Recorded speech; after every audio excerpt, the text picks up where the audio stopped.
idea es grabar la clase siempre. Recién empiezo esta vez, bueno, quedó la parte de bibliografía fuera. Voy a grabar todas las clases y las tengo que colgar en YouTube para poder poner el link en la plataforma. Después, al tiempo, yo las borro todas. Pero van a tener en la plataforma, así como lo vamos comentando, en la plataforma donde dice clases, yo voy a ir poniendo el link a la grabación de cada clase, de manera que el registro de lo dado siempre estará a disposición. Bueno, las evaluaciones van a ser 3, ya tienen las fechas indicadas en la plataforma: 3 de septiembre, 22 de octubre, 12 de noviembre. Van a ser evaluaciones múltiple opción, online, 20 interrogantes, 1 hora, de 12:30 a 13:30, 2 intentos. Todo eso ya lo puse, ya lo escribí, de modo que lo tienen por escrito en EVA. Luego, en cuanto al orden de los temas del curso, hice también una lista de los temas. A partir, bueno, cuando termina cada tercio, viene cada parcial, y está indicado cuando va cada parcial, de manera de que ustedes ya tienen presente los temas que van para cada parcial y las fechas de cada uno, y la hora. Eso está ya pronto. Obviamente, todo lo que sea necesario que me digan de coordinar, bueno, se verá, lo hablamos, pero desde el punto de vista de cronograma, mi idea siempre es dejar eso pronto, ¿no? Y salvo que en facultad, por alguna cosa que ha pasado, y antes uno decía, esto no se cambia, ahora desde el año pasado nos dimos cuenta que a veces hay que cambiar cosas, que no era todo tan seguro, pero no importa, digo, desde nuestra perspectiva, esto no se cambia, ¿no? Salvo la fuerza mayor que pueda haber, pero no, eso queda como lo pusimos. Esperen que terminamos de ver el material que fui poniendo. Bueno, ya comenté las clases que se colan. Por ahora, esto es el punto de partida. Doctora, yo agarré y dije toda una cantidad de cosas juntas. Ahora hable usted y dígame a ver qué me faltó, Rosana, adelante. Bueno, no, por favor, no, creo que está todo, está buenísimo en la plataforma EVA, van a tener toda la información, todas las clases que se van a dar, los días asignados y las clases que se van a dar, el material, como hablaba la doctora Bugallo, tienen libertad, nosotros tenemos libertad de cátedra. Traten de que esté actualizada la bibliografía que utilizan, eso sí, pero incluso hay links que la doctora Bugallo ya subió.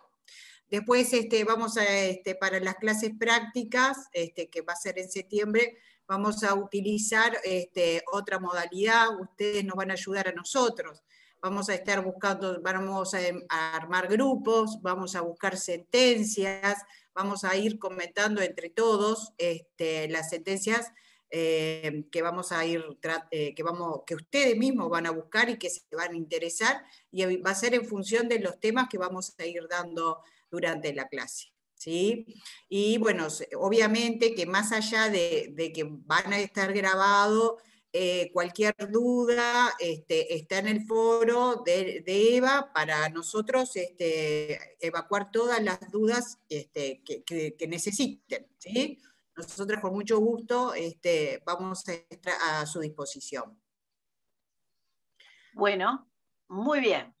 Entonces yo diría de comenzar ya la clase de hoy, porque los temas son muchos, el tiempo es corto, así que, bueno, a ver, si nos hacen alguna pregunta, contestamos, ¿no? Perdón porque yo voy para adelante mirando el reloj siempre, pero ¿hay alguna pregunta que nos quieran hacer hasta ahora por lo comentado? Bueno, parece que no, y además no veo en el chat que pregunten, de modo que por ahora seguimos. Eso sí, porque yo... Perdón, Beatriz, sí. Lo importante es que ya tenemos 163 participantes. Qué bueno, así que porque... todos los alumnos están ansiosos por comenzar este segundo semestre. Eso está bueno, porque a veces uno dice, uy, se apuntaron una cantidad, pero no vienen tantos, entonces eso no está tan bueno.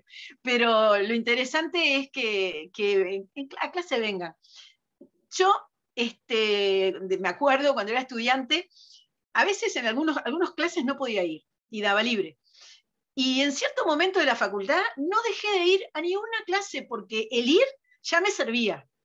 El ir y escuchar, el ir y escuchar. Ya me servía, era tiempo ganado. Entonces, en la medida de lo posible, vengan a clase y escuchen. Ahora tenemos la fabulosa ventaja que queda grabado, escúchenlo después. Es decir, no dejen pasar eso, porque sirve mucho. Después hay cosas que son como estrategias de la memoria. A mí me servía y a todos nos sirve después de tal materia, cuando uno relee, escucha que el profesor puso énfasis en tal cosa porque se acuerda de la voz cuando lo dice. Eso es fabuloso también para terminar de entender y estudiar, ¿no? Y estudiar para el parcial, para el examen, lo que sea que toque en cada caso. Bien, pero yo iba a decir algo que me había olvidado en el momento que me entusiasmé. No, ya me acordé. Por favor, háganme acordar que esté grabando, porque yo cuando arranco siempre estoy pendiente de los temas, el PPT, el horario, me paso mirando el reloj, y a veces me olvido de grabar, y yo realmente quiero grabar la clase, ¿eh? Entonces, si algunos me recuerdan eso, como hoy, que yo la verdad que pensaba grabar, pero y venía pensando en grabar, pero me pongo a hablar, los miro y pregunto y no sé qué, y me desconcentro. De modo que eso les agradezco, que también me ayuden, ¿no? A recordar. Porque además con la doctora, en realidad nosotras siempre hablamos antes, tenemos un comentario interno para organizar, entonces no siempre estamos en todas las cosas de estas de implementación. Bueno, bien, ahora sí, vamos a comenzar, voy a compartir pantalla para arrancar con el primer tema correspondiente a nuestra materia del día de hoy. Y obviamente el primer tema correspondiente de esta materia es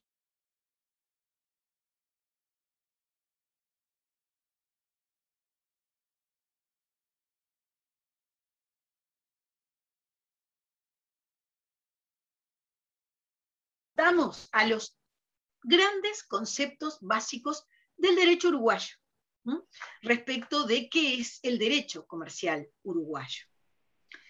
Primero vamos a presentar y luego vamos a plantear el tema crítico general. En cualquier caso, la doctora Buteri va a estar mirando el chat, porque yo, como estoy mirando la pantalla mía, me quedé medio desprendida del grupo, salvo las caritas que veo en la columna. Así que confío ahí en mi vocera.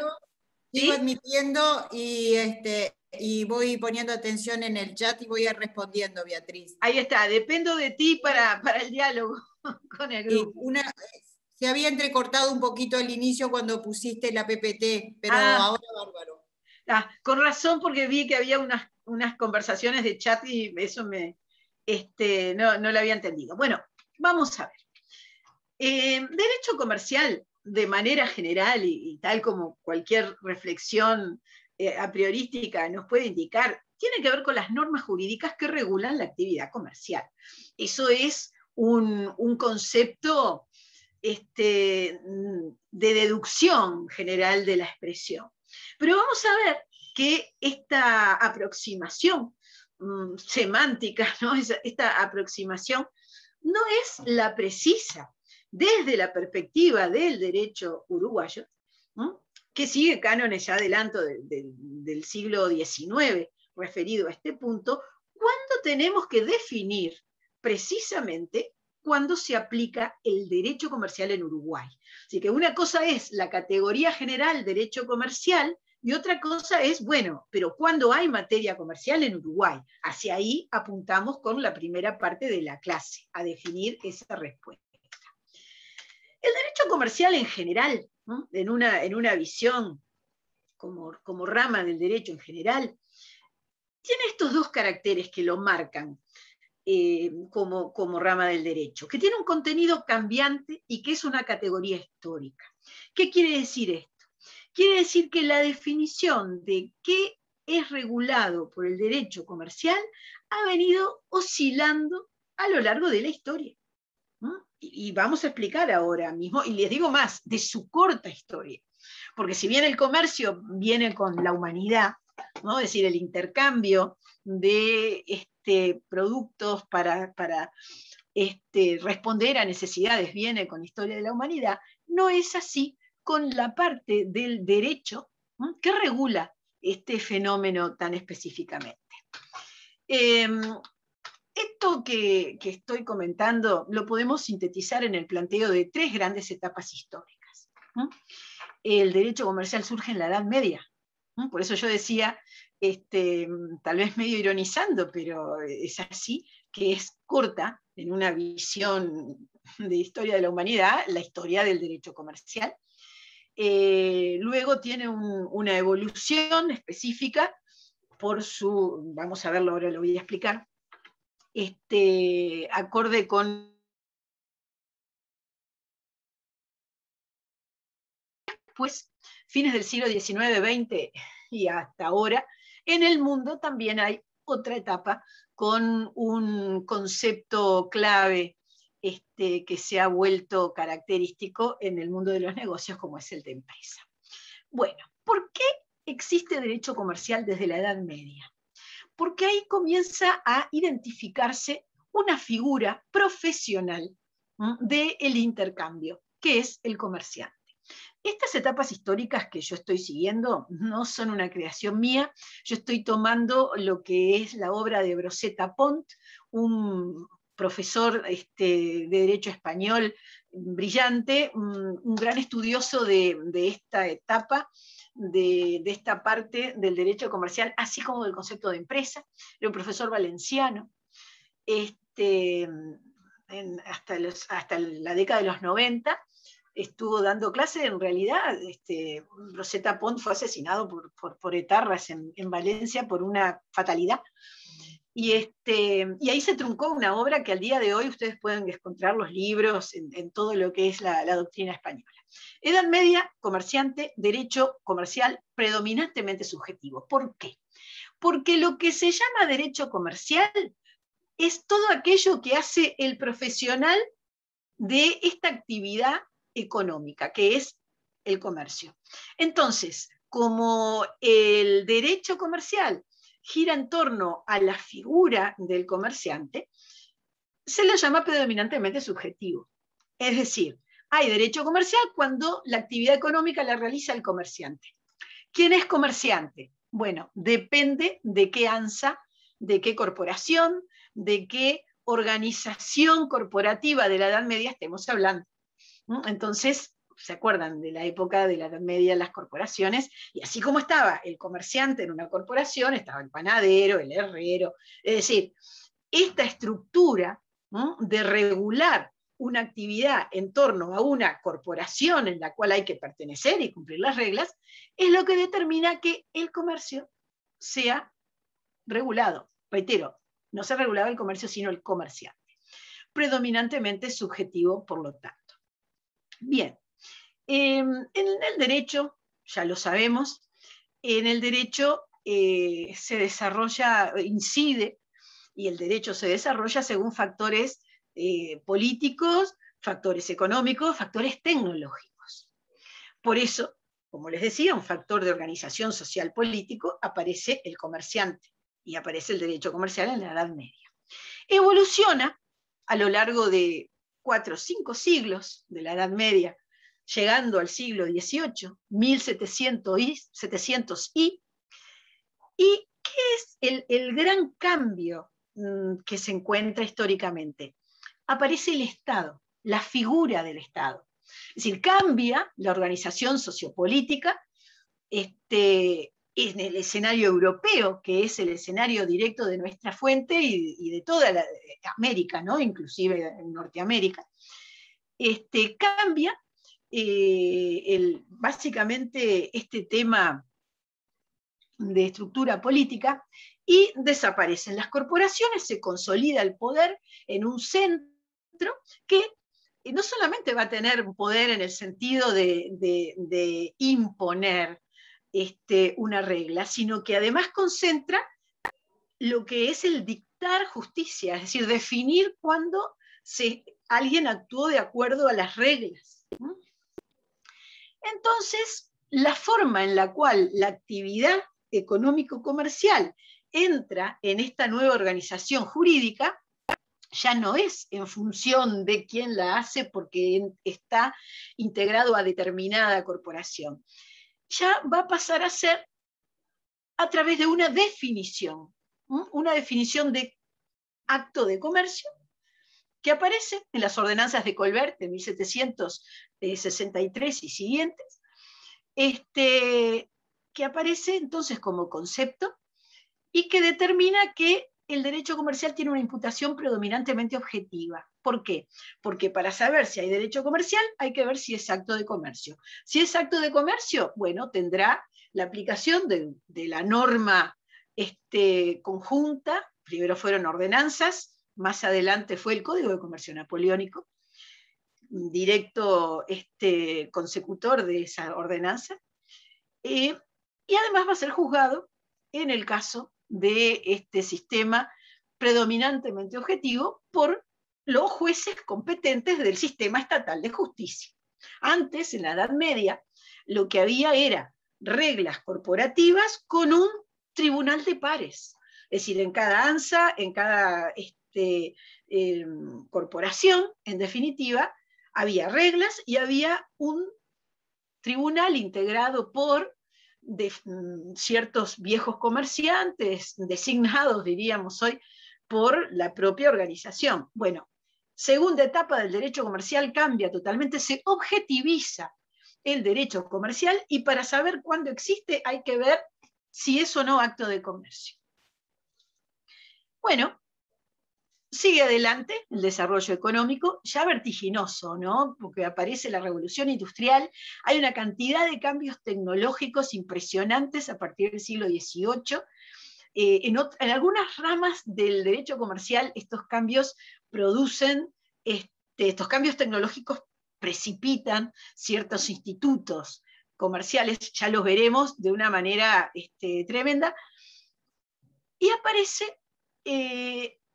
a consecuencia de la revolución industrial, una nueva organización de la actividad económica, que el Estado tiene que seguir, tiene que reconocer, tiene que adoptar. Muchas veces aparece el concepto de empresa, no que aparece etimológicamente, aparece como una dinámica de la actividad económica, y una dinámica con una fortaleza tal que desde el siglo XIX los códigos de comercio que se elaboraron desde el siglo XIX, que se elaboraron en el sentido de creación conceptual, ¿no? Desde el Handelsgesetzbuch de 1899, que es el Código de Comercio alemán, la empresa comienza a ser protagonista del impulso de la actividad económica comercial, y así cambia en el plano del derecho comparado. Ya adelanto que no es el nuestro en Uruguay, pero lo cierto es que hace más de 100 años, 120 años,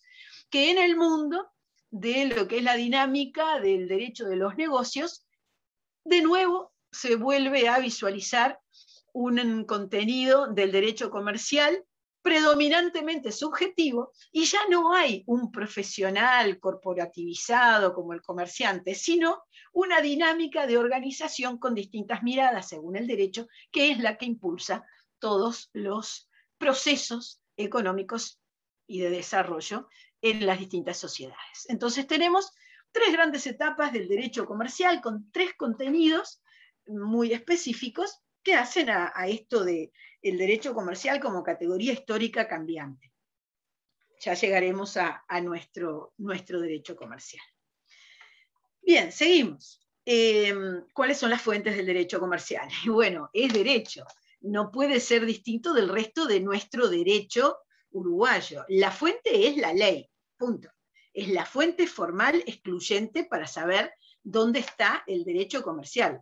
Espere que se desapareció. No, ¿qué pasó? Acá. La fuente es la ley. ¿Qué pasa?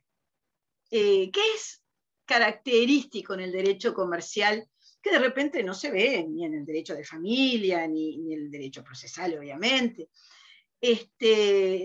que la costumbre y los usos, si bien no son fuente del derecho, con mucha más frecuencia en el derecho comercial constituyen objeto de remisión de la ley comercial.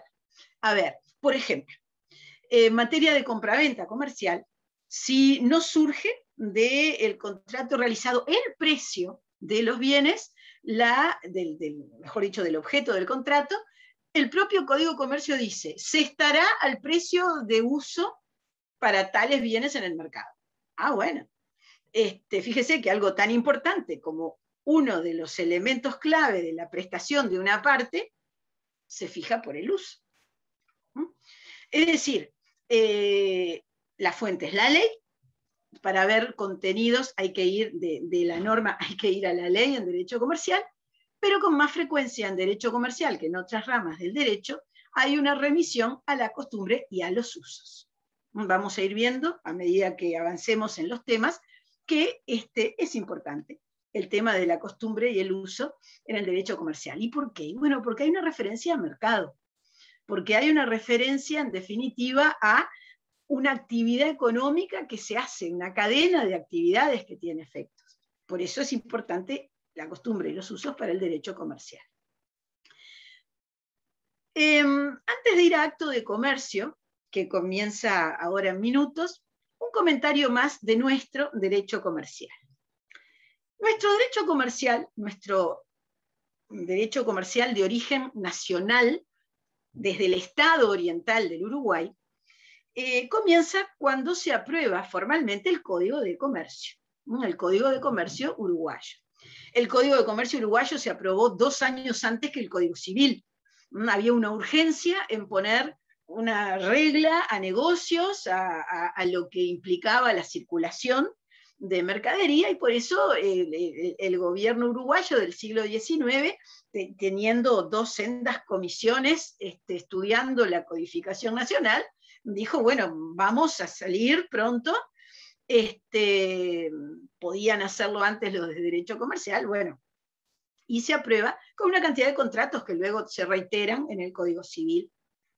No sé si ustedes habrán visto ya eso, o lo habrán escuchado en derecho civil. De todas maneras, ¿quiénes son los autores del Código de Comercio uruguayo? El Código de Comercio uruguayo tiene como directa fuente el Código de Comercio para la provincia de Buenos Aires de 1857. En 1856, estando Eduardo Acevedo en Buenos Aires, estaba esas razones políticas de ida y vuelta de nuestros países, estaba allá, fue convocado por Vélez Sarsfield, Dalmacio Vélez Sarsfield, un insigne político, pero jurista rioplatense. Y durante 6 meses se reunían los sábados de tarde. Eduardo Acevedo trabajaba de lunes a viernes y ambos estudiaban y se reunían los sábados de tarde y realizaron un código de comercio para la provincia de Buenos Aires. Ese código de comercio, que entró a regir en 1857, luego, al poco tiempo, se aplicó a toda la nación argentina. Lo traen a Uruguay, en definitiva tenía una mano uruguaya de autoría, se nombra una comisión de análisis, la comisión de reforma, y le hacen en total unas muy pocas, creo que 12 pequeñas modificaciones de artículo, ¿no? No fue un tema conceptual, porque en realidad Vélez Sarsfield y Eduardo Acevedo hicieron un código moderno para su época, con las mejores fuentes de la doctrina continental europea posibles para su época. Y bueno, y así aparece nuestro Código de Comercio. Ese Código de Comercio, que para su época era moderno, implica que está localizado en lo que, según vimos, era el derecho comercial predominantemente objetivo. El siglo XIX, mediados del siglo XIX, fue el siglo del acto de comercio en el derecho comercial. Y ese código de comercio y esa materia comercial es la que hoy tenemos vigente. No cambió en nuestro país la mirada, no se estudió, es cierto, no fue el legislador no modificó el Código de Comercio, tampoco la doctrina ha tenido ningún tipo de inquietud en los últimos 40 años, porque sí hubo un intento más bien de ajuste en la década de los 60, pero era una modernización. De modo que aquí no es solo el legislador no se ha ocupado, en realidad tampoco nosotros, dicho en sentido general, por actualizar este tema del derecho comercial uruguayo. De modo que, habiendo partido de un cuerpo normativo muy moderno en su tiempo, del siglo XIX, como hemos partido, trascendió y pasó todo el siglo XX sin que en nuestro país hayamos tenido una inquietud para revisar, actualizar y mirarnos distinto también como conjunto normativo de los negocios, como materia de los negocios. Ha habido en el derecho comercial uruguayo innovaciones muy importantes a lo largo de los años, ¿no? Se han sustituido. El Código de Comercio ha venido como desgajándose, porque lo que se ha hecho es sustituir partes enteras para modernizarlas. Por decir algunas, bueno, que vamos a estudiar próximamente sociedades comerciales. Sociedades comerciales, hace 40 años comenzó a pensarse una reforma, hace 30 años se hizo, y la verdad quedó absolutamente ya por fuera del Código de Comercio. Títulos valores, hay una cantidad de contratos que se agregaron. Bueno, hoy la próxima clase vamos a ver comerciante, vamos a ver que toda la evolución social de lo que era la sociedad del siglo XIX, como fue cambiando en el siglo XX, también significó bajar normas y partes del Código de Comercio, ¿no? De modo que hoy queda como una especie de esqueleto con algo cubierto, pero lo que está vigente justamente son los temas de la mirada general, ¿no? de la materia comercial, que yo creo que eso habría que cambiarlo. No sé si una reforma total o darle un empujoncito al texto Bueno, yo creo que es algo que nos debemos los profesores y todos los operadores del derecho, pero ahí la culpa es nuestra, tal vez, de los profesores, ahí por Sí, ese tema. Rosana, sí. Sí, perdóname, acá en el chat nos están preguntando si se dejó de lado la figura del comerciante, porque No, por ser objetivo, ¿sí? Es por el tema de que se definió cuáles eran los actos de comercio. Xiomara lo está preguntando, y ahora con Erika por las sociedades anónimas, ¿sí? Por las SAS, creo que se está refiriendo a las sociedades anónimas simplificadas.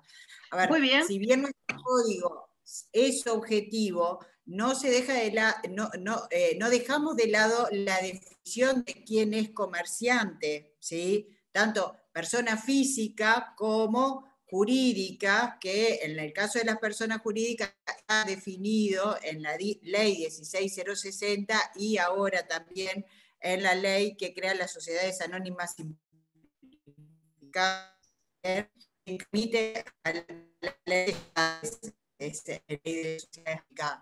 Pero, a ver, siempre estamos definiendo y vamos a definir para ver si una persona entra dentro de la categoría de comerciante.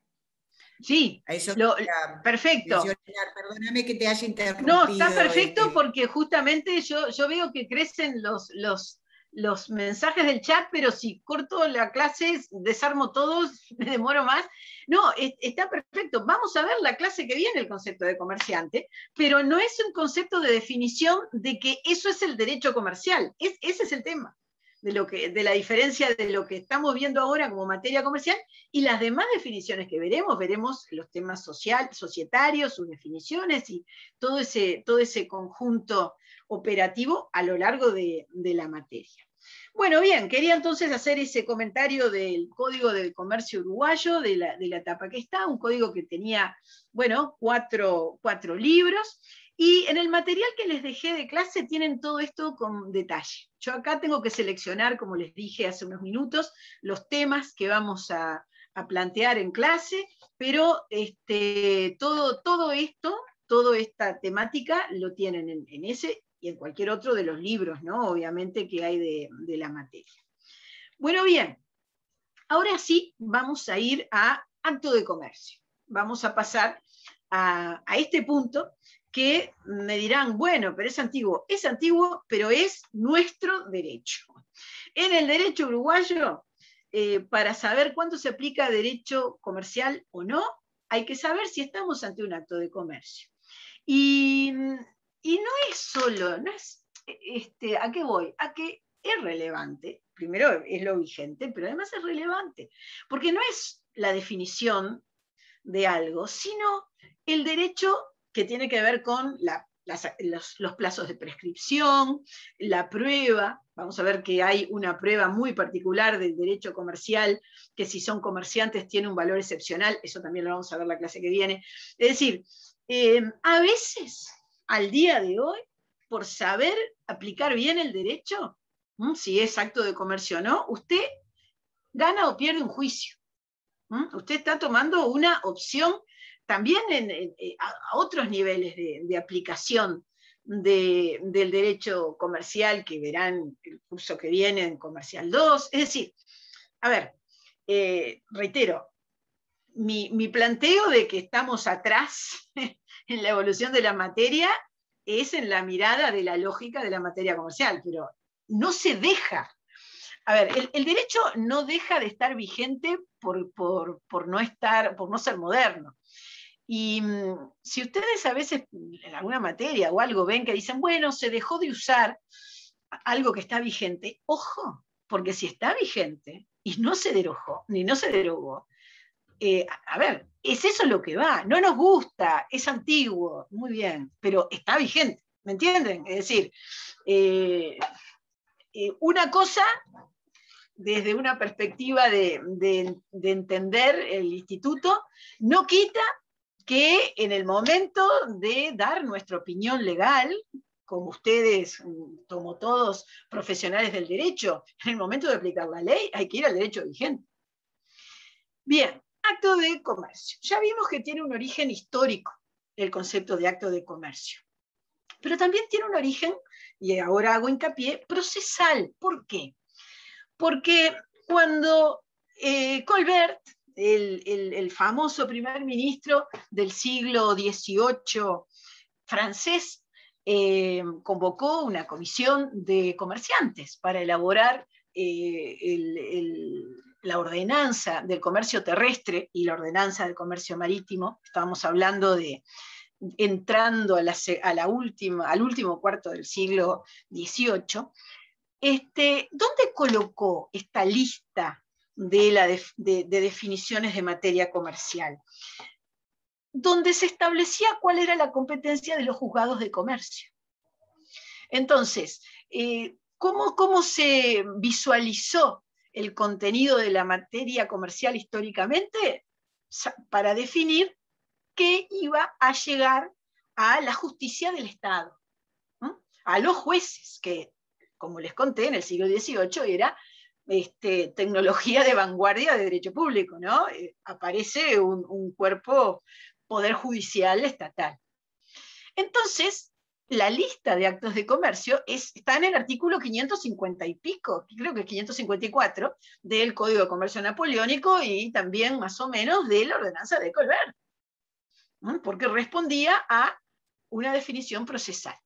En nuestro país no es así. Si bien durante los primeros años de aplicación del Código de Comercio y hasta en nuestro país, 1930, existían juzgados de comercio, que ahora hace 90 años que no hay.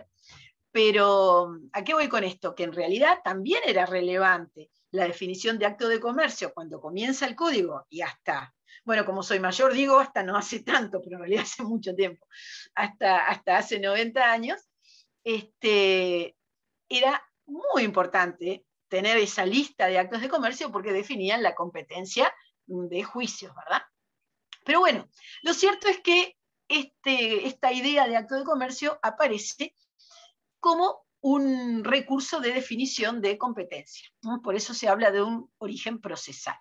Y sin duda determina la objetivización del derecho comercial. Nosotros actualmente, bueno, en nuestro Código de Comercio, los actos de comercio fueron colocados en los... Perdón, Beatriz. Sí. Tuvo un par de segundos bastante sin ¿sí? No escuché lo último que dijiste. Que se te había colgado las últimas frases, no pudimos escucharte. La última frase es que determina la objetivización del derecho comercial. Sí, exactamente. Y que en nuestro Código de Comercio, sin perjuicio de que sí teníamos juzgados de comercio que hoy ya no tenemos, hace todos estos años, aparece en la primera parte del articulado. Artículo 7 del Código de Comercio de Uruguay, artículo 8 del Código de Comercio argentino. Es decir, a ver, vamos a ver que en realidad el artículo 1 de nuestro Código de Comercio define al comerciante, pero no lo define como eje del derecho comercial. El eje del derecho comercial es nuestro artículo 7. Bueno, la gran característica de la enumeración de este artículo 7 es esa, es que no es taxativa. Es una lista clásica, básica, de derechos y ¿cómo es? De actos que definen el derecho comercial, pero no es taxativa. Y hay distintos actos de comercio que iremos viendo fuera de esa enumeración. Fuera de esa enumeración en el propio Código de Comercio y por leyes posteriores, fuera también del Código de Comercio. Ya lo veremos, ya lo verán, porque a medida que ustedes, por razones profesionales o lo que sea, vayan estudiando distintos aspectos del derecho, también van a estar llegando a estas definiciones. Bueno, artículo 7, arrancamos para ver cuáles son estos actos de comercio, los del artículo 7, y como les decía, iremos viendo a lo largo del curso los otros. Dice el artículo 7, la ley reputa actos de comercio en general, ¿no? Actos de comercio en general. 1, y acá viene un clásico de la intermediación, porque en definitiva, acto de comercio es intermediación. Y dice así, toda compra de una cosa para revenderla o alquilar el uso de ella, bien sea en el mismo estado que se compró, o después de darle otra forma de mayor o menor, acá me faltó una R, valor. A ver, este acto que aquí se describe, como yo les decía, es el acto clásico de intermediación. Compra para revender o compra para alquilar. Significa, bueno, ese impulso en la circulación del mercado. Y esta compra para revender tiene como característica lo que surge de acá. En primer lugar, la intención. De acá, de este artículo primero, surge la intención. No compro y nada más para decir que hay acto de comercio. Se compra para revender. Se compra para alquilar.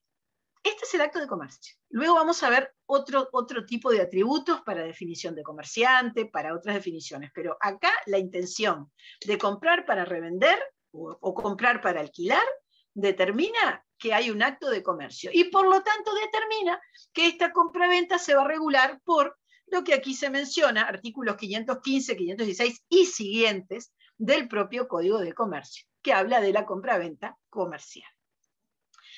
Lo otro que el otro elemento descriptivo que surge de este numeral 1 es que esa cosa que se compra para revender o para alquilar, dice acá, bien sea en el mismo estado que se compró o después de darle otra forma de mayor o menor valor. Esto darle otra forma no significa cambiarla, significa fraccionar.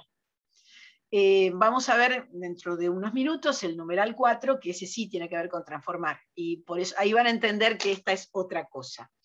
Cuando hablamos de comprar para revender y decimos por artículo 7, numeral 1, que se trata de un acto de comercio, no solo se comprende la venta de lo mismo que uno compra, sino la venta fraccionada, o fraccionada y combinada con otras cosas, según el caso.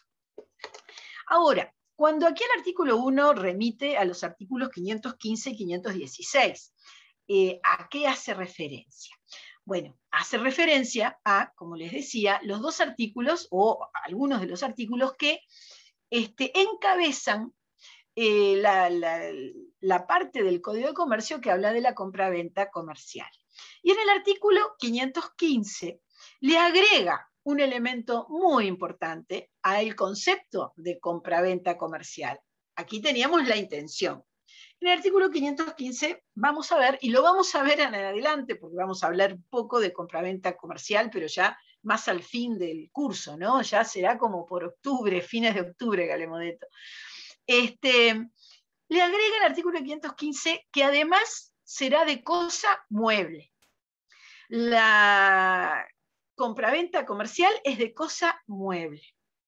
Y esto, con más detalle, lo vemos en el artículo 516, que yo acá estoy transcribiendo, donde establece cuáles compraventas no van a ser mercantiles, no van a ser comerciales. No importa la intención que tengan, no importa ninguna otra cosa, así como están expresadas acá, no van a ser comerciales. ¿Y cuáles son? Y esto lo comento porque termina de redondear el concepto de este numeral 1, que es el más largo de los numerales del artículo 7 y del concepto de actos de comercio, porque como les decía, es de la esencia de la actividad comercial. No se consideran mercantiles, y acá está clarito, las compras de bienes raíces y muebles accesorios. Muebles accesorios es una escalera de caracol de hierro que hay en una casa, ¿no? Si usted la puede separar, la pudo comprar esa escalera como un bien mueble, pero una vez que es accesoria al inmueble, ya va en el paquete compraventa del inmueble junta, ¿no? Esa es la idea. Esto es Civil 1, ¿no? Entonces eso ya lo manejan de ahí. Sin embargo, dice numeral 1, serán comerciales las compras de cosas accesorias al comercio para prepararlo o facilitarlo, aunque sean accesorias a un bien raíz. Y aquí a qué hace referencia. Imaginen, estantería para exposición de productos en un local comercial, que se compran las estanterías, pero hay que amurarla, o hay que ponerla fijo en el piso. Bueno, si usted está preparando la puesta de ese local comercial y está adquiriendo este tipo de elementos para el desarrollo de la actividad, igual está realizando acto de comercio. Esa es la excepción a lo de los muebles accesorios. Numeral 2. Las de objetos destinados al consumo del comprador o de la persona por cuyo encargo se haga la adquisición. Bueno, obvio, el consumo es una intención distinta de la recolocación en el mercado, ya sea vendiendo o alquilando. De modo que el consumo, numeral 2, no es comercial. 3, y esta es otra muy, muy importante.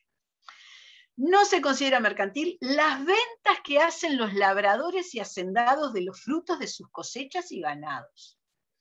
Es decir, todo lo que es actividad agropecuaria, la colocación del labrador y hacendado, ojo, porque acá dice las ventas que hacen los labradores y hacendados. No dice todo lo que sea producto agropecuario. Dice la colocación, la puesta en el mercado, esa no se rige por el Código de Comercio. Ahora, si alguien compra para revender productos agropecuarios, ahí sí, ahí estamos ante compraventa comercial, porque la intención, y es la cosa mueble, y todo eso define la calidad. Pero la puesta en el mercado, la venta que hacen de los frutos de sus cosechas, eso no.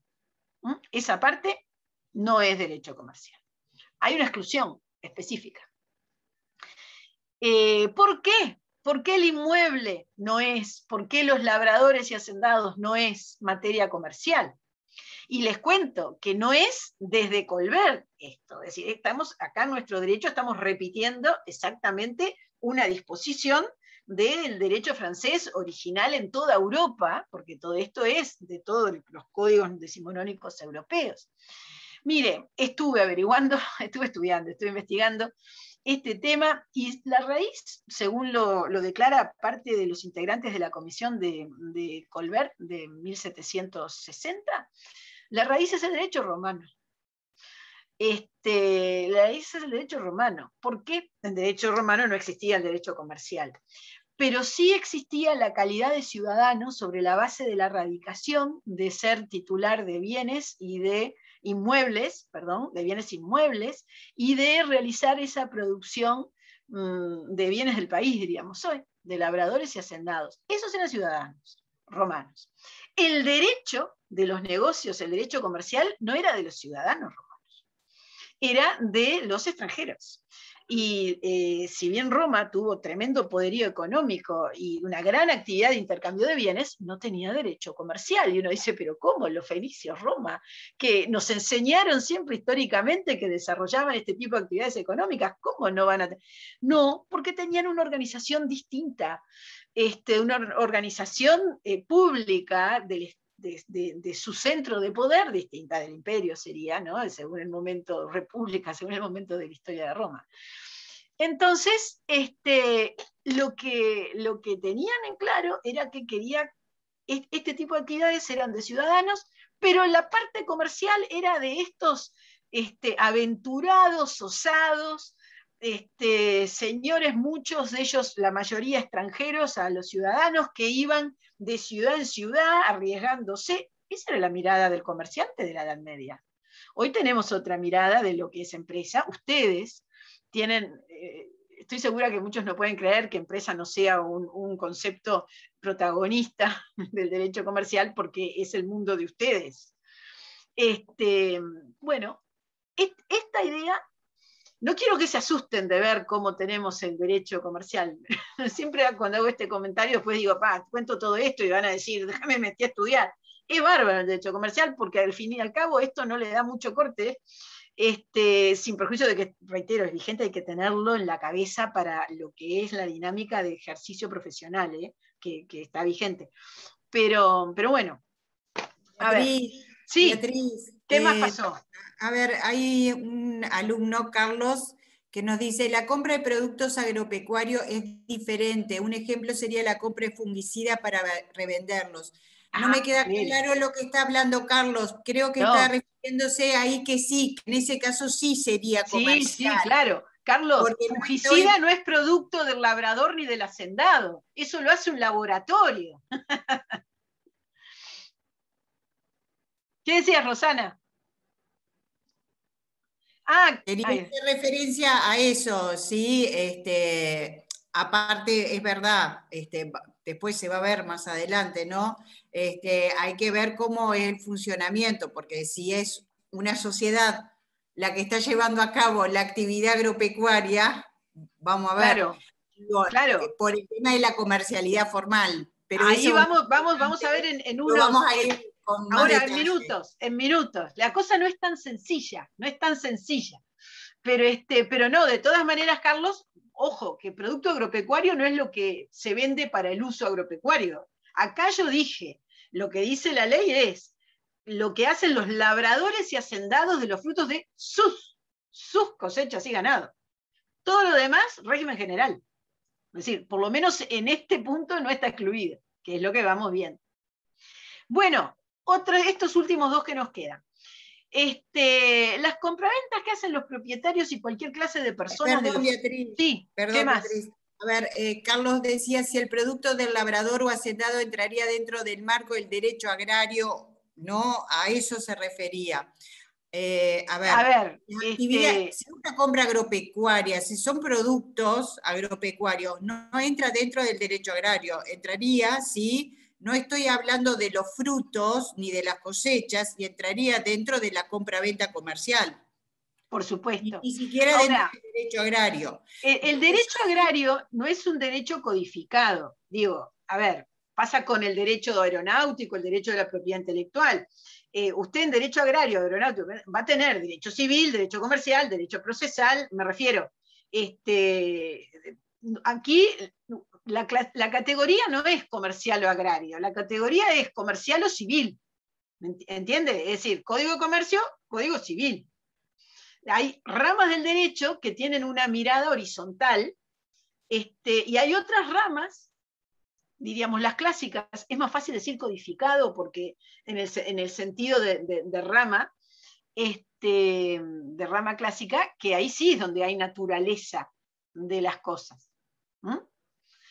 Pero bueno, ya veremos. De todas maneras, cuando usted habla de esos productos fungicidas y demás, y todo eso, eso es materia comercial, común y corriente, y además, ya les digo, lo hacen laboratorios. Estos son productos químicos, en general, ya sea acetona o ya sea fungicida. Sí. No, lo que quería que quedara bien claro es que la venta que hacen los hacendados tiene que ver de sus cosechas. En ese caso, eso es civil, no es ni siquiera agrario, ¿sí? Luego, lo que hablaba de los productos agropecuarios, entiendo que se rige por el derecho comercial. ¿Sí? Porque ya no estoy hablando de cosechas ni de frutos, sino que hay una elaboración, una producción, bien, una fabricación. Claro, productos agropecuarios que no sean cosechas y ganados, por decirlo así, porque estamos hablando de, acá hay una exclusión. Erika Ferreira está levantando la mano, no sé si Erika quiere decir algo. Hola, profe. Sí, ¿Cómo le va? ¿cómo está? Sabe que sí, porque me quedé pensando que en Derecho Civil vimos en una parte, por ejemplo, en la parte de contratos, que yo tenía un caballo y lo vendo, y bueno, y eso que podríamos pensar que es comercial es civil. Espere, yo tengo algunos casos, ya veo que no sé si me da el tiempo para plantear casos, porque quiero terminar, pero espere, Erika, ¿el caballo lo compró o el caballo lo crió usted? Lo crié yo. Ah, bueno, está, porque si hablamos vendí. de que yo compro un caballo y compro para revender caballos, eso no es mi ganado. Pero hay temas más complicados que no voy a seguir acá, que es, yo compro ganado para engordar. ¿Qué hago? Compro y lo voy a vender, es decir, compro para revender, pero compro, lo engordo y lo vendo. ¿Qué vendo? ¿Vendo el mismo animal que compré o vendo con una actividad de crianza agropecuaria que hace que esto sea mi ganado y excluido? Es decir, prescindo del concepto de que lo compré para revender, en este caso. Igual ahora no, prefiero terminar con la clase esta y después vamos a discutir casos. Pero digo, sí, porque le estoy dando otra forma. Claro, pero esa no es la forma típica de criar en este medio, ¿no? Que eso es el tema de discusión. Y es como pasa con los pollos, por ejemplo. Sí, con todo, a ver, ganado no es otra cosa. Ganado no es solamente la vaca y la oveja. Cuando estamos hablando acá ganado y resulta que estoy hablando de criar, yo qué sé, pollos, gansos, ahora se usan una cantidad de otros animales. ¿Qué pasa? ¿Ganado se define solamente por mamífero?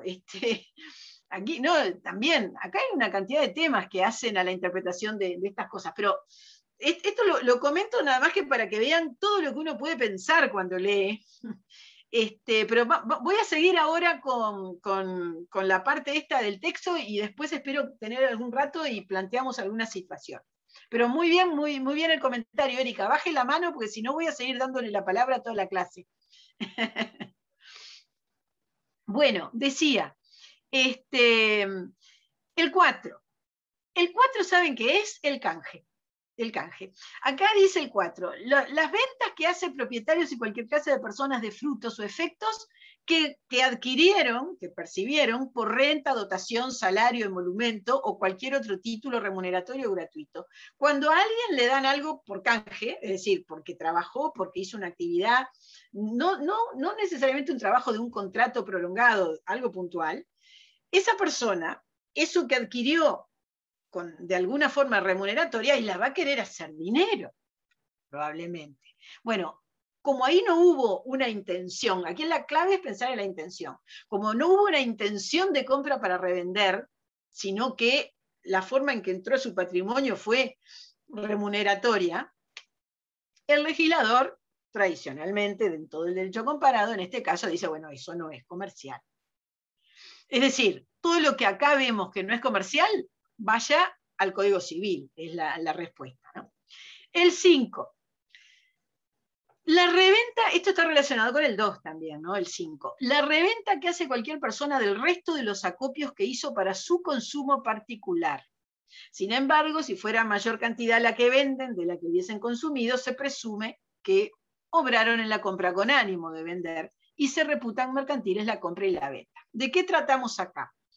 A ver, suponga que una persona dice, bueno, voy a comprar, yo tengo un árbol de no sé qué, un árbol de duraznos, y me voy a hacer frascos de duraznos para todo el año y para regalarle a mis amigos, que me encanta. Bueno, entonces compro 150 frascos. Y una cantidad. Bueno, preparo todo, una parte, o no. Bueno, me falló la cosecha de duraznos. Tengo 10 frascos y me quedaron una cantidad brutal de frascos. Bueno, y me deshago de ellos, los vendo. Entonces, ahí viene este escenario. O de repente hice esa cantidad brutal de duraznos y me voy de viaje varios meses. Y bueno, no doy abasto para regalarlos, me surge una oportunidad, los vendo. A ver, pero vendo el 80% de lo que hice. Esto en definitiva hay que ver cada caso, y el punto aquí es la realidad de la dimensión, ¿no? Porque si usted, no importa por qué, no cumplió su objeto de consumo y en definitiva lo vende en una proporción muy superior a la que se consume, obviamente eso es comercial, en el sentido de incorporarlo a un ciclo especulativo en el mercado. De eso se trata este número 5. ¿No? Como ve, cuantifica en definitiva. Si fuera mayor la cantidad de la que venden, de la que hubiesen consumido, se presume que obraron. Es una presunción que tiene que ver con un tema de cuantificación. Bueno, bien, dejamos este artículo 1 con estos detalles. Artículo 7, numeral 1, que como les decía es el que nos lleva más tiempo, porque además es el clásico, es lo más importante y constante del derecho comercial, que es la intermediación como actividad. Y vamos a seguir con otros de estos actos de comercio establecidos. El 2. Este también es un acto de comercio natural. Y dice que será acto de comercio toda operación de cambio, banco, corretaje o remate. Aquí hablamos de otro tipo de intermediación, pero intermediación al fin. Juan López levantó la mano. ¿Qué dice Juan López? Buenas tardes, ¿cómo está? No, para pedirle un pequeño favor, si puede volver por un segundo, sin ser a la PPT anterior a la anterior. Mire, Juan, le explico, yo voy a dejar todo esto online. Así que lo digo hoy para no después no volverlo a hacer. Lo va a ver después. No puedo ir para atrás porque no nos da el tiempo, pero lo va a ver porque va a quedar todo online. El esquema, y va a quedar también la grabación. Así que ahí usted va solucionando todo. ¿Sí? Bien, muchas gracias, perdón. Por favor. Bueno, decía, toda operación de cambio, banco, corretaje o remate. Aquí estamos en otro tipo de intermediación. Intermediación de crédito, ¿no? Participar en la intermediación en general como servicio, ¿no? Es otro tipo de actividad comercial, pero esto también es naturalmente lo que implica la intermediación y el comercio como tal. Cuando el numeral 2 hace referencia a cambio, hace referencia al cambio trayecticio, es decir, a lo que es el cambio de moneda. ¿No? Moneda, compro euros, con pesos uruguayos, ¿a cuánto está el euro? Este es el cambio trayecticio de esta disposición del numeral 2 del artículo 7. Luego está la operación de banco. Bueno, este es el núcleo fundamental que da naturaleza comercial a toda la actividad de intermediación financiera. Operación de banco del numeral 2 del artículo 7. ¿Qué es una operación de banco? Intermediación en el crédito. El banco toma recursos, concede como dador los recursos a quienes le solicitan. Esto significa intermediar en el crédito, porque el banco se hace cargo de pagar a aquellos que le entregan recursos y cobra a aquellos a quien les entregó recursos. Esto es el concepto más básico de operación de banco. intermediación en el crédito. Vamos a desarrollarlo esto, hacia fin de la materia esta. Ya a comienzos de noviembre vamos a hablar de la intermediación financiera y de las operaciones de banco, pero además en el plan 2016 tienen una materia lindísima que mañana comienza en el último año del curso, o casi en el último año de la carrera, que se llama financiamiento empresarial. Y ahí también van a ver una cantidad de conceptos del financiamiento y de los contratos, ¿no? Pero esto es la esencia de intermediación en el crédito, operación de banco, es acto de comercio. Corretaje o remate. Corretaje o remate tiene que ver con actividades profesionales referidas a la intermediación. No importa cuál sea la actividad en la cual intermedian, es la propia actividad de corretaje, la propia actividad de remate, aquella a la cual hace referencia el numeral 2 del artículo 7. Corretaje es realizado por el corredor, y significa acercar a las partes. Es acercar a las partes. El corredor inmobiliario, por ejemplo, que es el más clásico en este sentido, el corredor inmobiliario no compra, no vende. Lo que hace es dar información a los vendedores, dar información a los compradores, conectarlos, afinar el negocio y luego compradores y vendedores hacen el negocio que sea. El trabajo profesional del corredor fue ese. Ese negocio puede ser una venta de un inmueble, derecho civil, venta de mercadería, derecho comercial, se verá. Puede no ser una venta, puede ser otro tipo de contratos. Pero el corretaje significa esa intermediación, esa actividad profesional para ayudar a la concreción intermediando en el sentido económico. Y remate, el acto de remate como tal es un acto de comercio. Distinto también cuál es el contrato que se trata, en definitiva. El rematador, vamos a mencionarlo de pasada, nada más, ustedes lo van a leer con detalle en la próxima clase. El rematador tiene un estatuto clarísimo en nuestro derecho, tiene obligaciones, tiene derecho a percibir su comisión, tiene un cierto rigor del punto de vista estatutario en la ley respecto de quién puede ser rematador, quién puede ingresar en el registro de rematadores, es decir, todo un sistema que en definitiva, ¿qué regula? Regula la publicidad del remate, la convocatoria a los interesados al mercado para que esa determinación del precio en un remate público tenga garantías de información, de libertad, en la decisión y demás. A todo eso lleva la regulación del acto de remate, la persona del rematador, y con el detalle que corresponde, esto, acto de comercio, es materia comercial.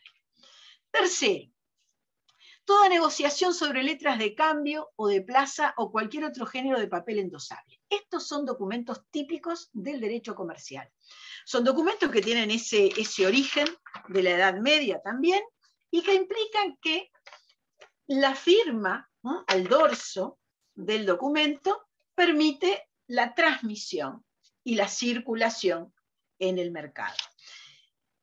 Estos son ciertos documentos, los que pueden ser objeto de la transmisión por endoso. Y estos documentos, que pueden ser objeto de transmisión por endoso, ustedes los van a estudiar con detalle en Derecho Comercial 2. Ahora, lo que interesa es que no importa qué crédito estén documentando, la naturaleza del negocio que dio lugar a ese crédito que se está documentando, es materia comercial. Y por eso se le llama formal a este tipo de actos de comercio, porque acá no importa la operativa en el sentido de hubo intención de revender, intermediación en el crédito, hay en el fondo algún tipo de actividad netamente de intermediación, no interesa.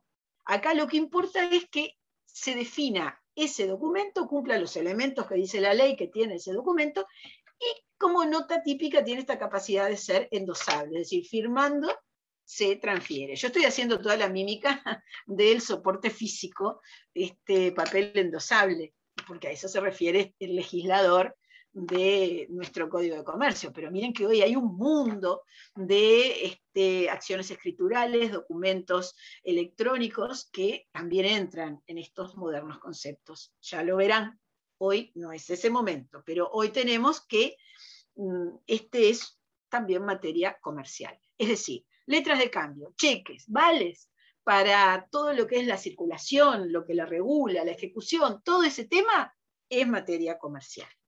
4. Las empresas de fábricas, comisiones, depósitos o transportes de mercaderías por agua o por tierra. ¡Wow! Acá tenemos varios tipos de cosas distintas. En primer lugar tenemos la referencia a la empresa de fábrica, a la empresa de comisiones, a la empresa de depósitos, a las empresas de transporte de mercaderías por agua o por tierra. Es decir, una cosa es la referencia a la actividad, fábrica, comisión, depósito, transporte, y otra cosa es a la empresa de fábrica, de comisión, de depósito. Quiero destacar que aquí el núcleo es la empresa, porque dicen las empresas de bien. En unos minutos, terminada la presentación de los actos de comercio, vamos a hablar de algo del concepto de empresa, muy concreto.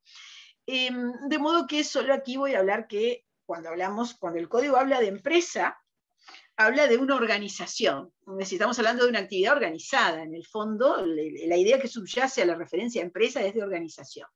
Cuando habla de empresas de fábrica, acá lo que ustedes tienen que unir al numeral 4 de este artículo 7 es transformación. Cuando hablamos de empresa de fábrica, estamos hablando de transformación.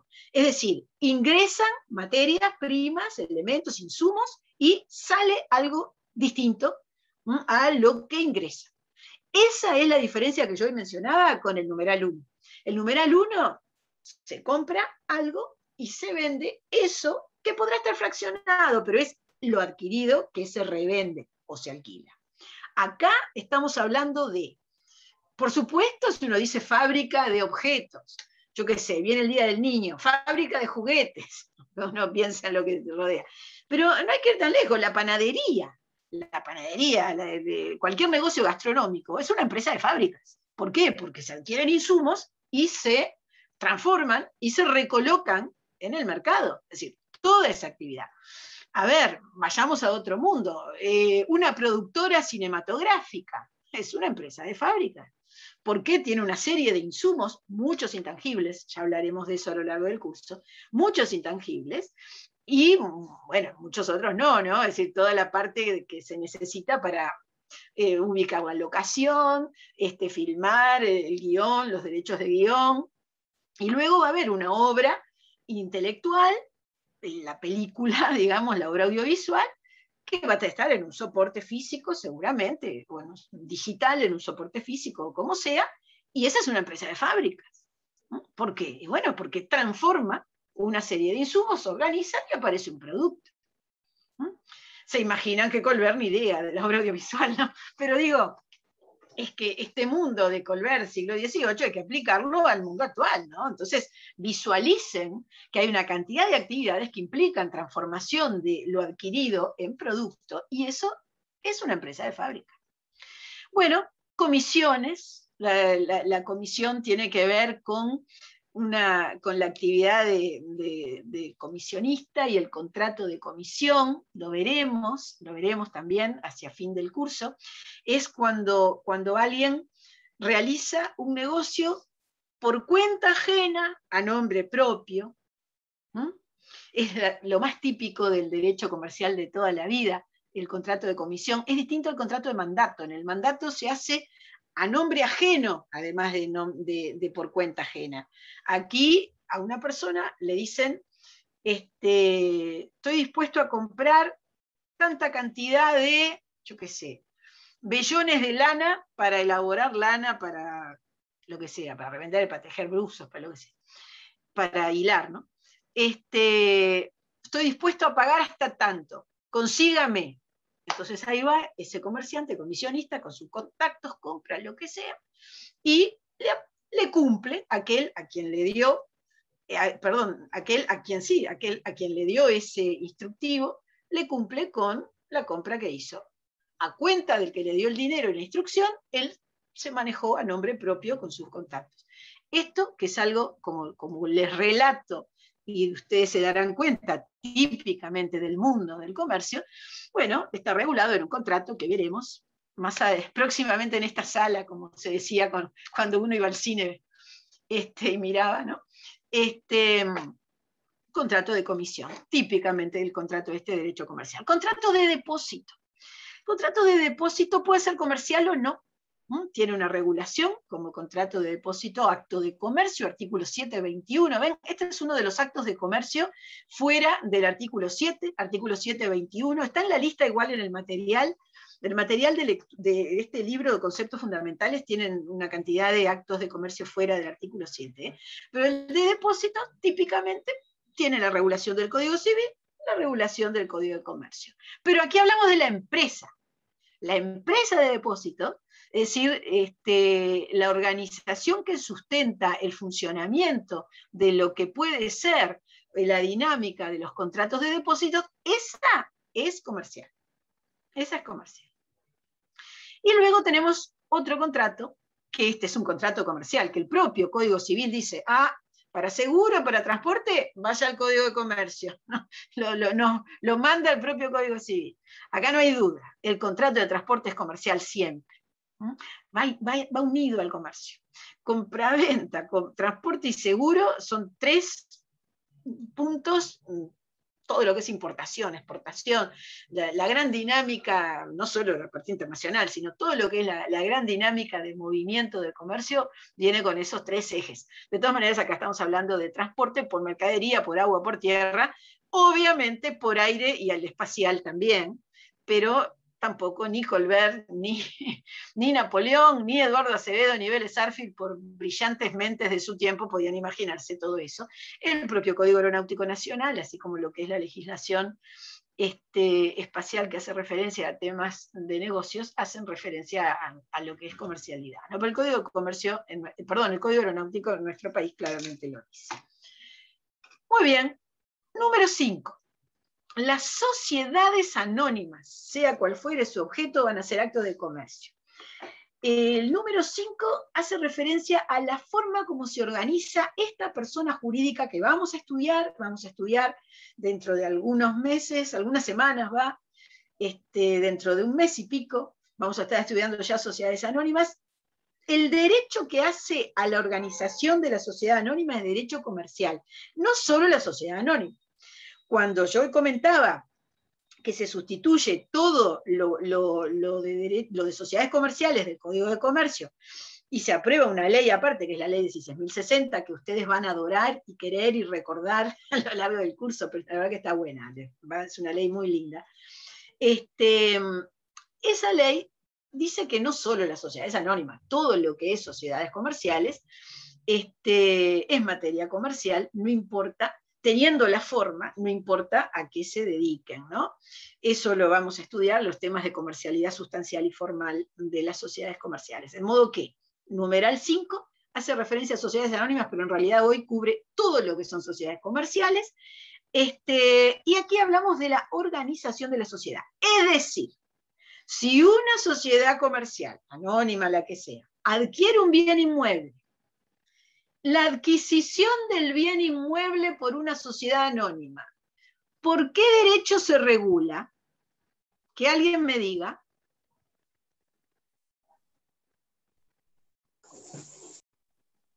¿Comercial? No. ¿El civil? Sí, si no es comercial es civil. Eso está bien.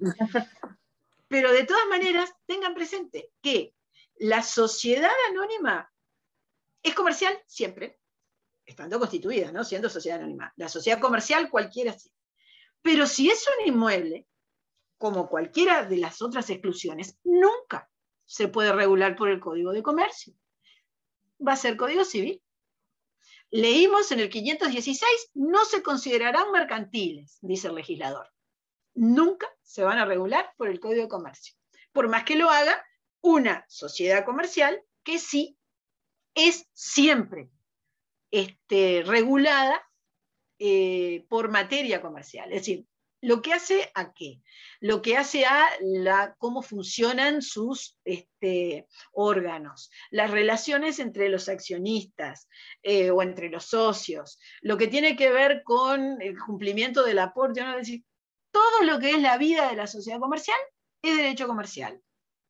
Los negocios de la sociedad comercial depende de cuál sea el objeto. Bien. Numeral 6. sé. Sí, diga. ¿Pero es un bien inmueble para incluir en la sociedad comercial o para un destino de alquiler de la sociedad comercial? No, para adquirirlo. Imagínense una sociedad comercial que lo único que hace es ser titular de un bien inmueble. ¿Y si fuera para alquilar? Lo mismo, es lo mismo. También por el derecho civil. La compraventa de un bien inmueble nunca, es decir, no quiere decir es civil, nunca es comercial, porque el 516 dice, no se considerarán mercantiles. Una, las ventas de inmuebles, o las compras de inmuebles. Nunca, no importa para qué, no importa quién lo compre. Es el contrato, el objeto inmueble no tiene regulación del Código de Comercio. No tiene, porque lo dice el 516. Por toda esta razón romana, todo lo que sea, lo cierto es que no. No way, como dicen para terminar, no hay vuelta que dar.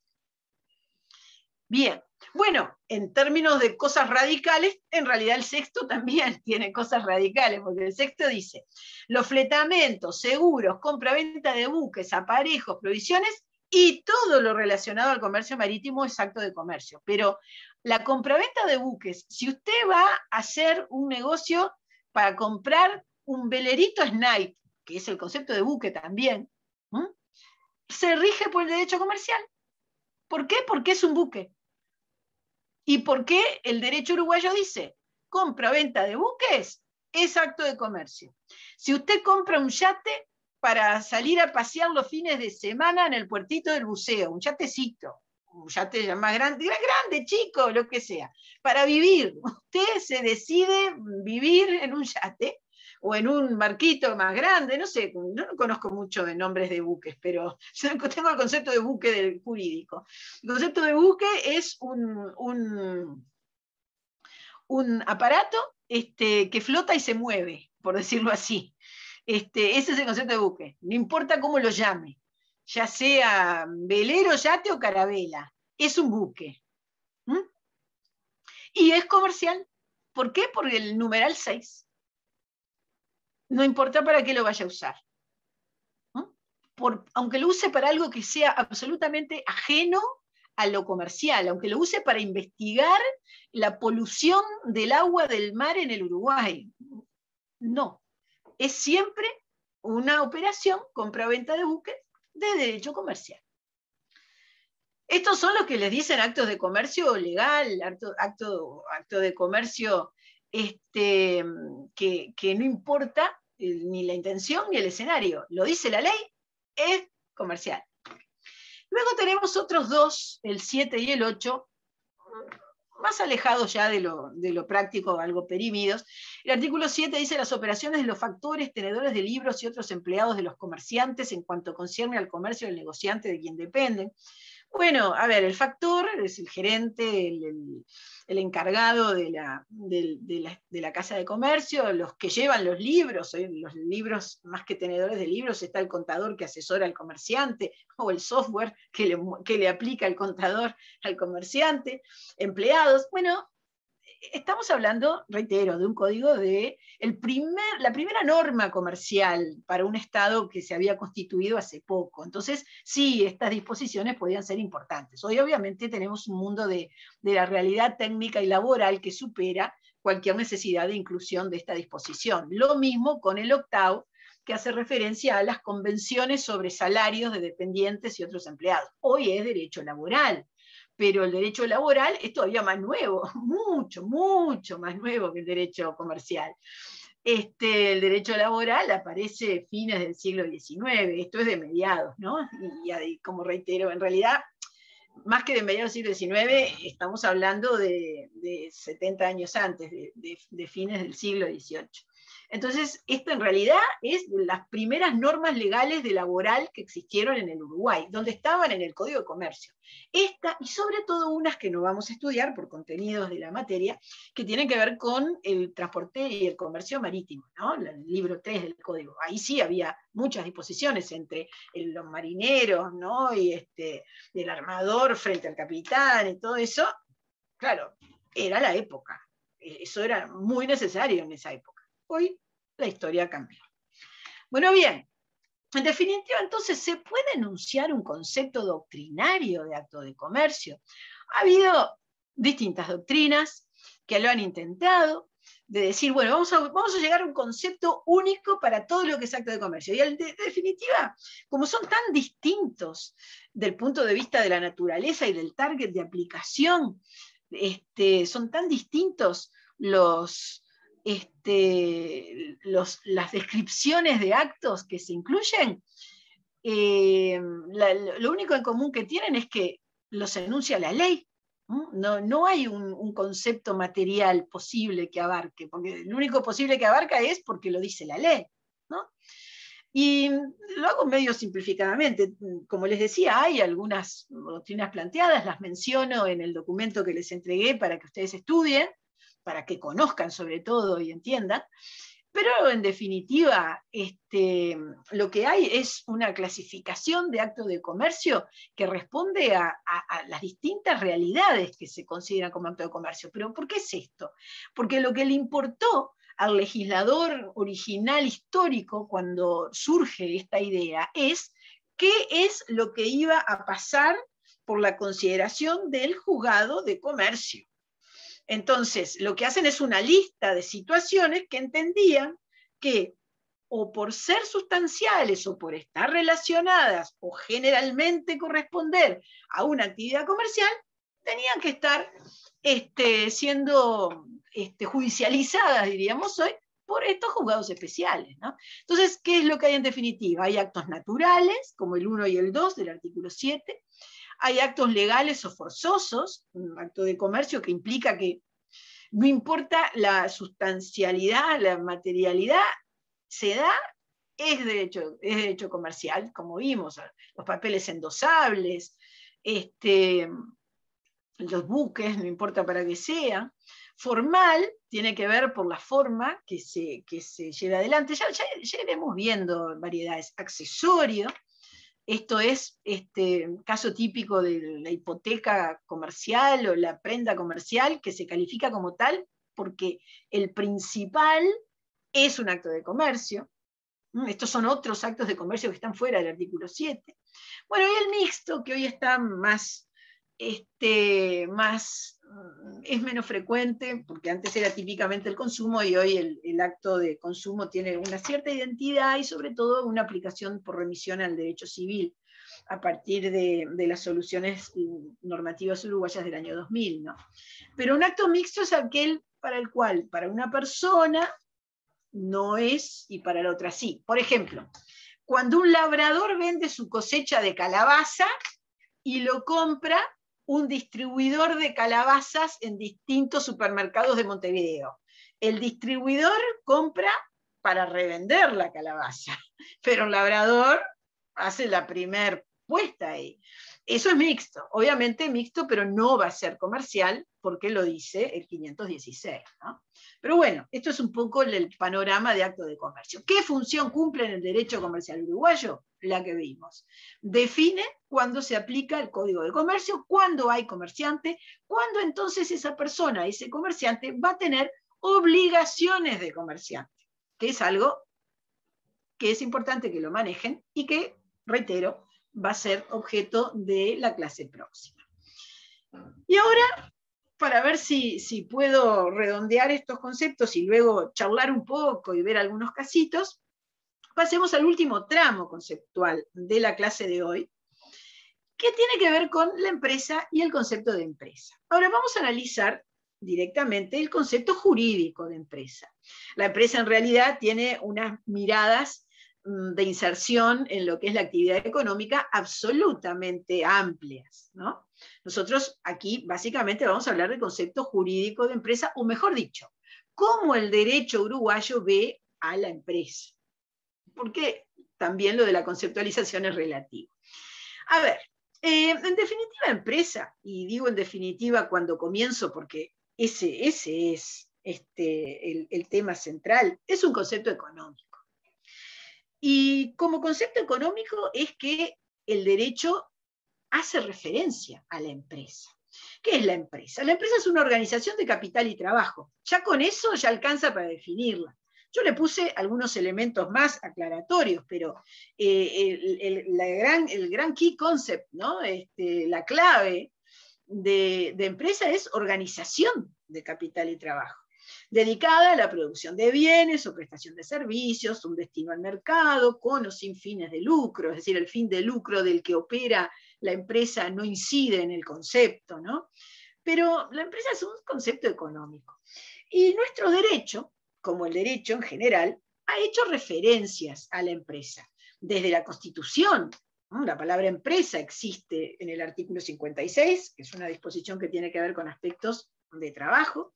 El Código de Comercio en el 1800, segunda mitad del siglo XIX, Código de Comercio, Código Civil, tienen la palabra empresa. Es decir, que empresa no es ninguna novedad como referencia. Y tienen la palabra empresa relacionado con actividades económicas de alguna manera, porque vieron que cuando recién, hablando del Código de Comercio, en el artículo 7, numeral 4, decimos que habla de empresa, de fábrica, empresa, ¿qué habla? De organización de actividades económicas, ciertas organizaciones. No todas las empresas en el derecho uruguayo son comerciales. Son comerciales aquellas que vimos recién, están en el artículo 7 o en algún otro artículo al que hace referencia al Código de Comercio. Pero lo que no tiene nuestro Código de Comercio, nuestro derecho comercial, es un concepto de empresa general, y lo que tampoco tiene es una definición de alcance del derecho comercial a la actividad empresarial, ¿no? De modo que lo que hay son referencias en términos generales en el Código de Comercio, como en el Código Civil. El Código Civil habla en cierto momento, cuando se trata del arrendamiento, de empresa, porque está hablando en ese momento de una organización de una actividad económica, del empresario, mejor dicho, porque está hablando de alguien que organiza una actividad económica. Bueno, hay otras leyes más recientes que también tienen la palabra empresa. Por ejemplo, la Ley de Intermediación Financiera. La Ley de Intermediación Financiera habla de empresa. Y hay otros sectores del derecho uruguayo que contienen expresamente una definición de empresa. Pero tienen una definición de empresa finalista. Es decir, que cumple una finalidad de definición de dónde se aplica ese sector de derecho.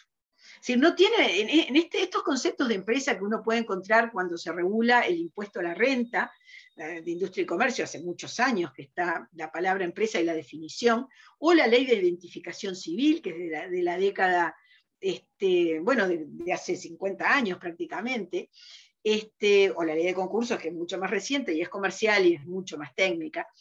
En estos casos, cuando se habla de empresas, se hace referencia a un tipo de organización a la cual se aplica el derecho tributario, a la cual se aplica la Ley de Identificación Civil, a la cual se aplica la Ley de Concursos. Es decir, no hay una pretensión de una definición relacionada con la materia comercial. La empresa en derecho tributario es un centro de imputación de obligaciones y derechos, ¿no? Pero de obligaciones. La Ley de Identificación Civil habla de la obligación de identidad y de regular la identidad de los ciudadanos, ¿no? Habla de todo eso y de los contribuyentes. La Ley de Identificación Civil habla de la persona física, de la persona jurídica, y con cualquier otra empresa también tiene que tener un RUT. Hoy es RUT, en ese momento era RUT. Es decir, hay un concepto definido. En realidad la identificación civil tiene un concepto muy parecido al concepto de comerciante, porque hace referencia a cierta habitualidad en la actividad económica, pero al final después dice, bueno, y todos los demás también los voy a considerar empresa.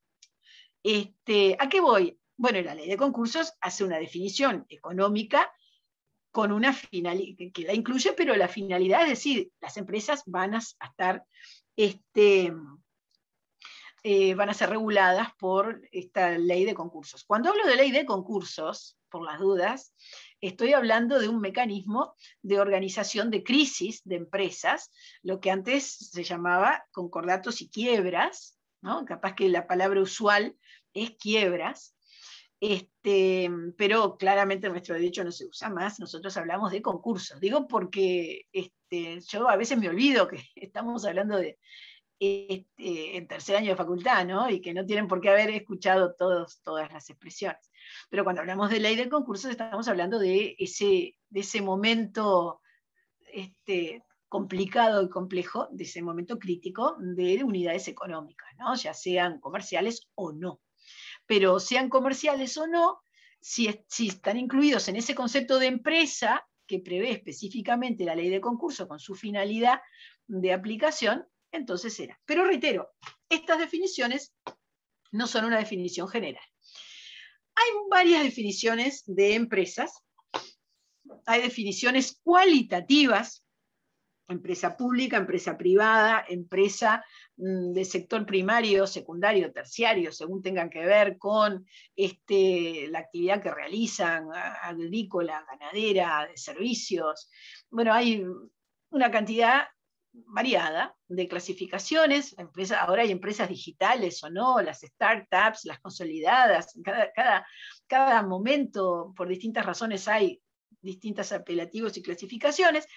Yo voy a destacar, seleccioné para hacer comentarios respecto de un criterio cuantitativo que está establecido en nuestro derecho y en cada derecho, en cada organización legal de cada país, hay una definición de cuáles son las empresas micro, pequeñas, medianas, y a partir de ahí las grandes, ¿no?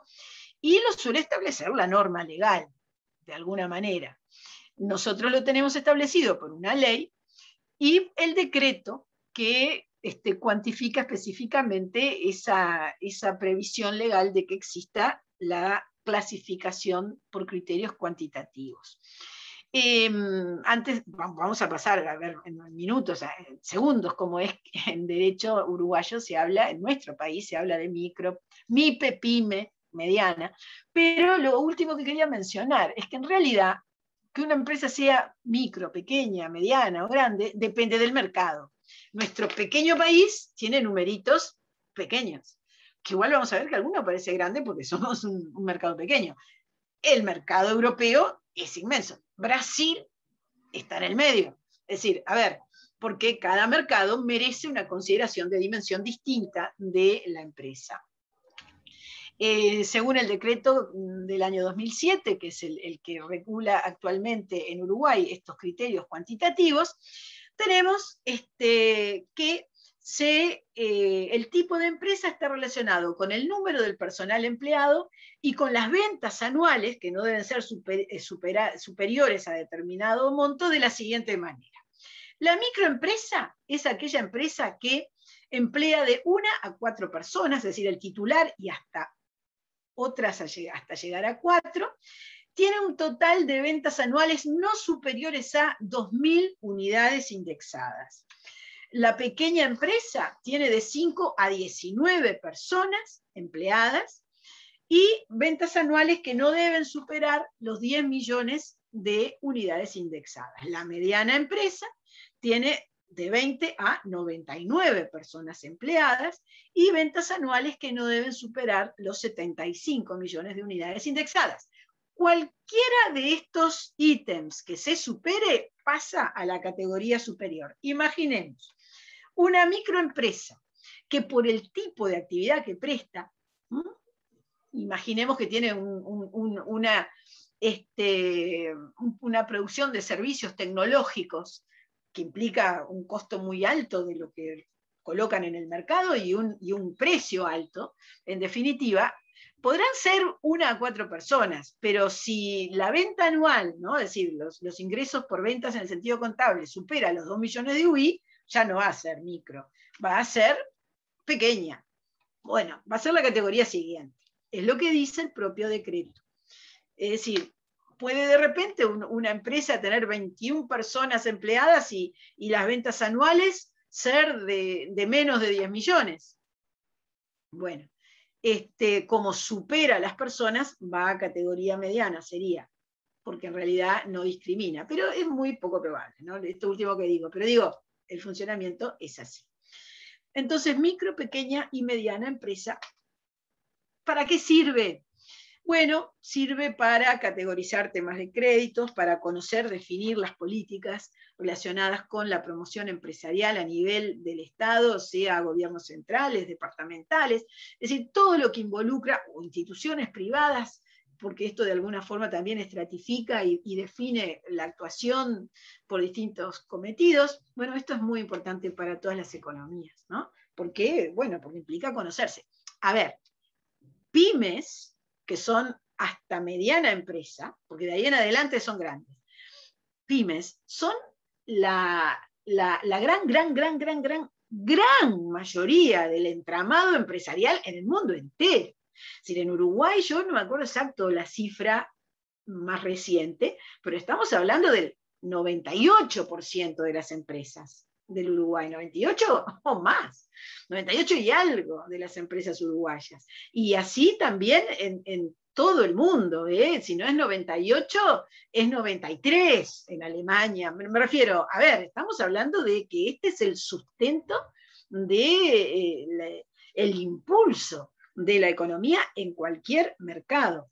La empresa no solo es esto que estamos definiendo y en este momento mostrando con un poco de idea de cuantitativa económica. La empresa es una unidad que permite impulsar la economía, es una unidad que, como paga y es contribuyente a los mecanismos del Estado, permite justamente que funcione esa parte de las funciones del Estado, permite que exista cobertura de seguridad social, porque tiene la obligación de pagar todo lo que es seguridad social. Todo eso se obtiene de la dinámica de precio, la capacidad de pagar, y por lo tanto hay seguridades en torno a la actividad económica.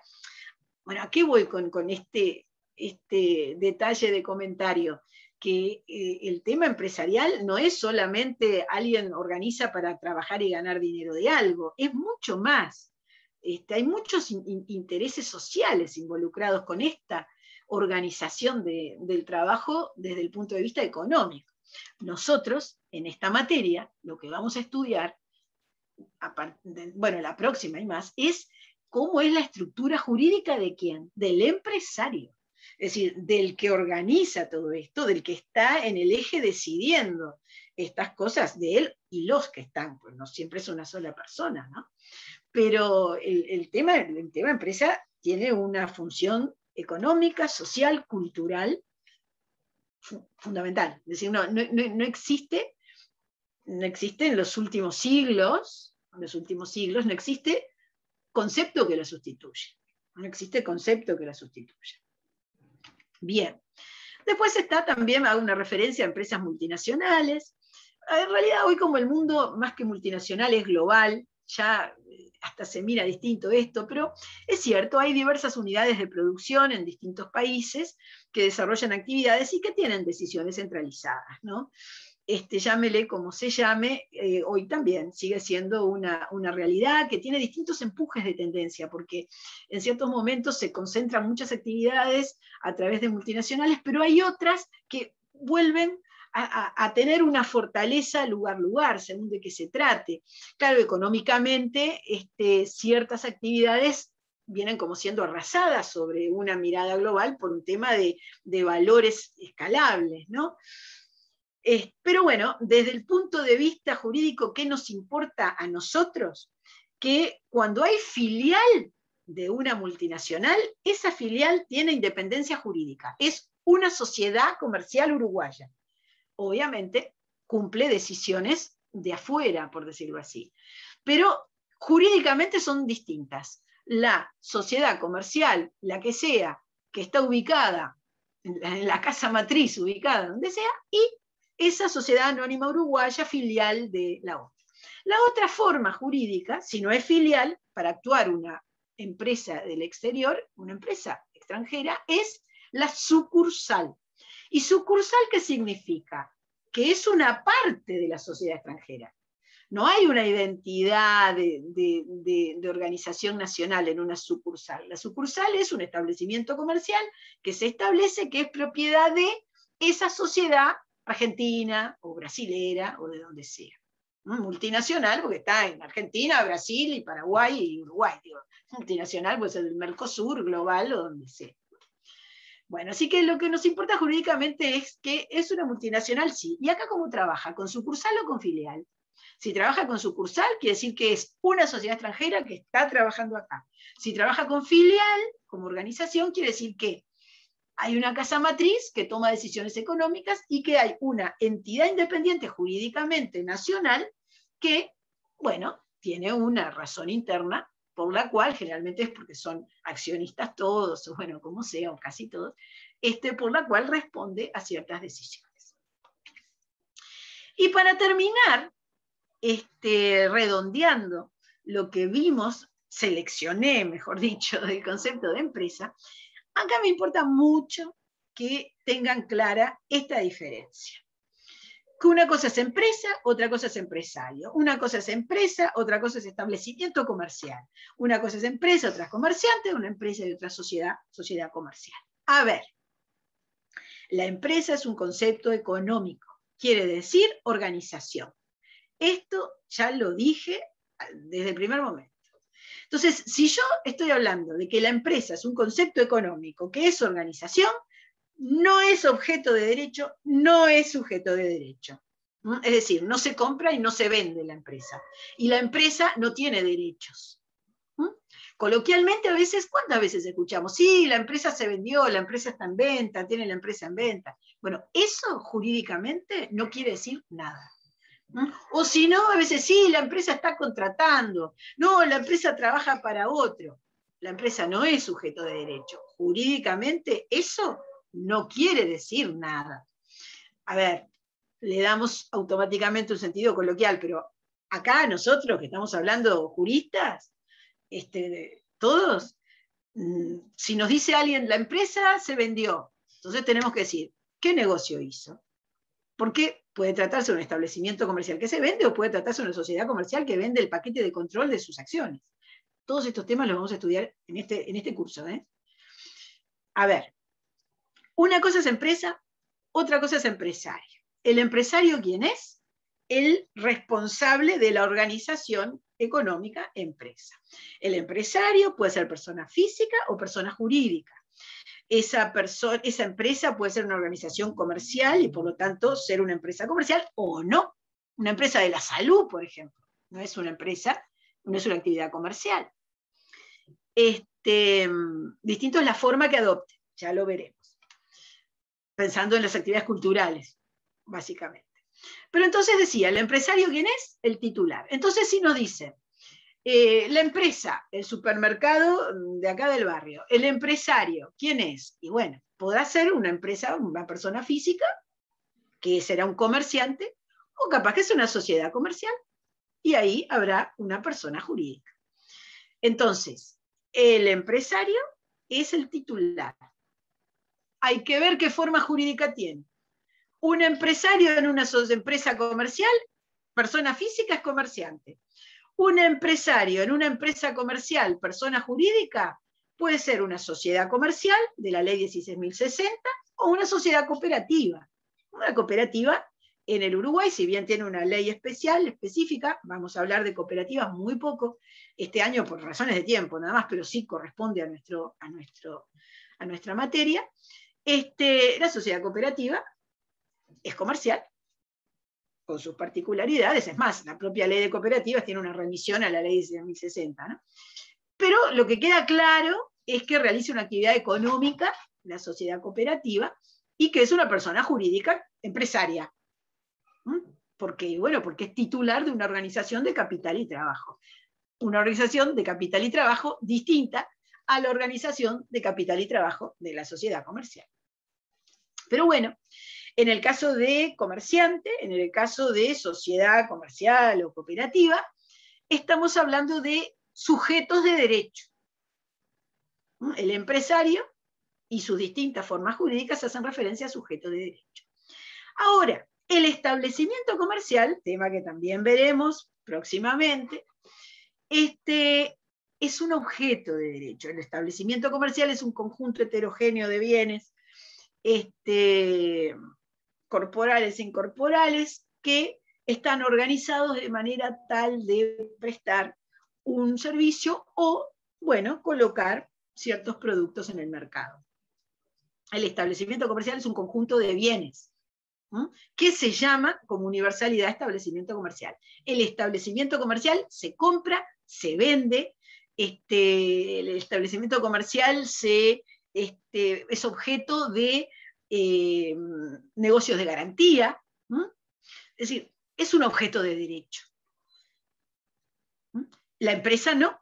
La empresa no es un objeto de derecho, la empresa no es un sujeto de derecho. ¿Sí? Esto a mí me importa mucho que lo tengan claro para su cultura, básicamente, bueno, y obviamente porque a partir de ahí es que se van a aplicar determinados temas y conceptos en materia legal. Bueno, bien, terminé mi corrida conceptual de la clase de hoy. La clase, la idea es que sea así, nosotros tenemos que transmitir una serie de conceptos clave que van a servir para que ustedes refuercen lo que estudiaron para cada clase o para que sea el punto de partida, seamos realistas, de lo que tienen que estudiar. Y luego, a la medida que algunos minutos tengamos, bueno, presentaremos, primero contesto preguntas y segundo presentaremos algún caso, algún comentario. ¿Tienen alguna pregunta de lo que dije? ¿Qué dice acá? Viajes espaciales de Jeff Bezos y todos los demás. Pero mire, acá lo comenta, estoy mirando el chat y después creo que tengo una mano levantada. No piense solo en lo espacial como los viajes. Hay hoy en día una cantidad de servicios comerciales relacionados con lo que es en definitiva el espacio.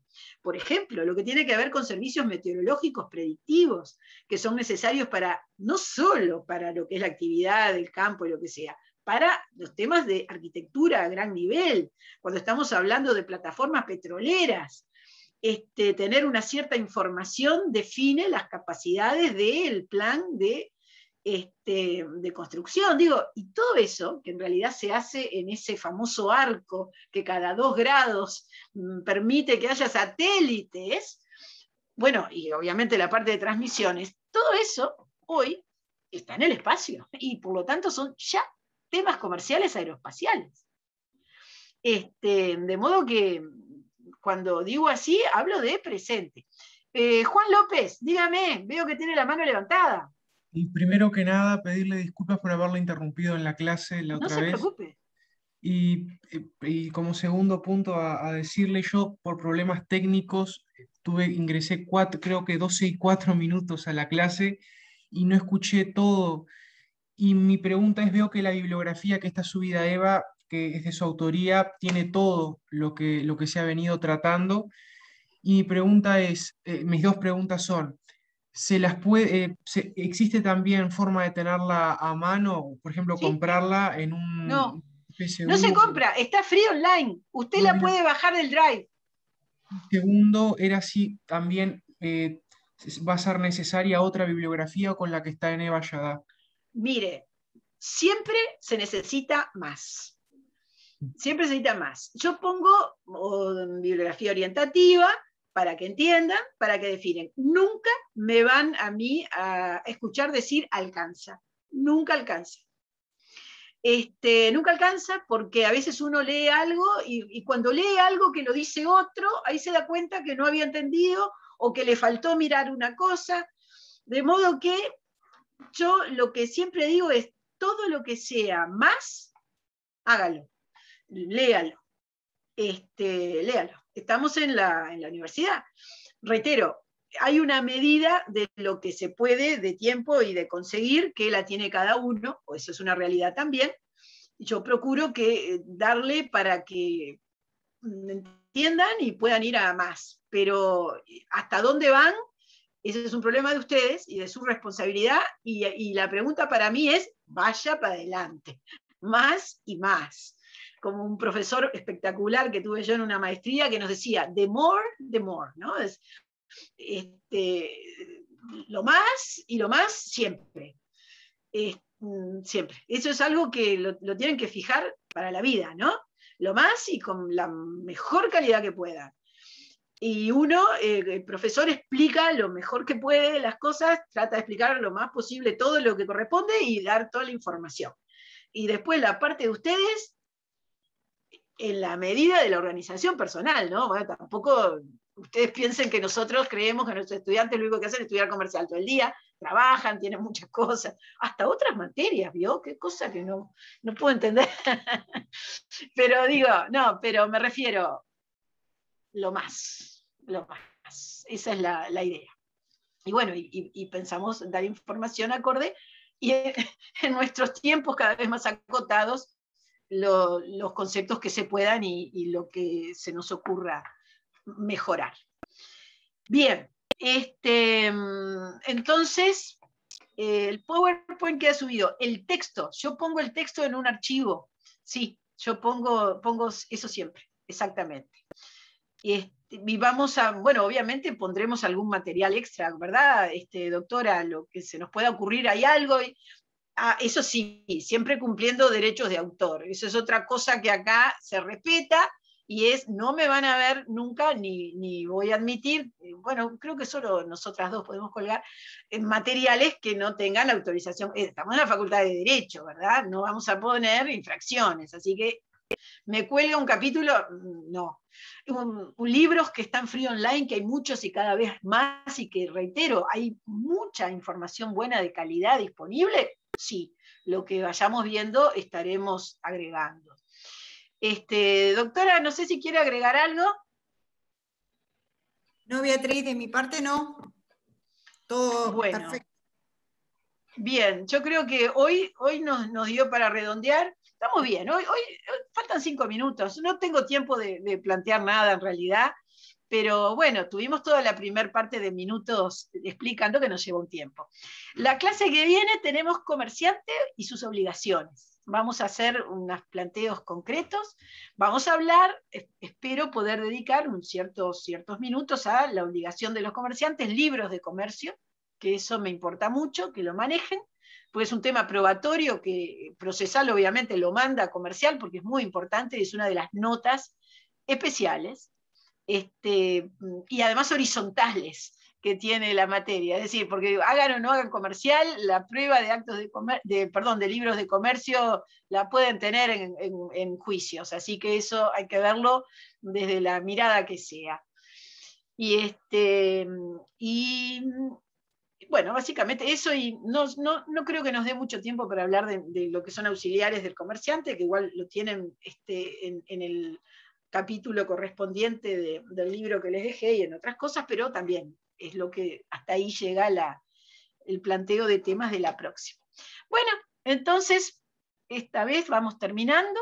Mi idea en realidad es terminar siempre menos cuarto, ¿no? Menos 20, menos cuarto, porque como arranco puntual y doy temas, pero a veces cuando no nos alcanza todo el tiempo, bueno, vamos llegando un poco más, porque además hablamos sin parar, porque si hacemos un recreo ya perdemos el hilo, perdemos estudiantes, perdemos todo con el recreo. Entonces nunca cortamos, ¿no?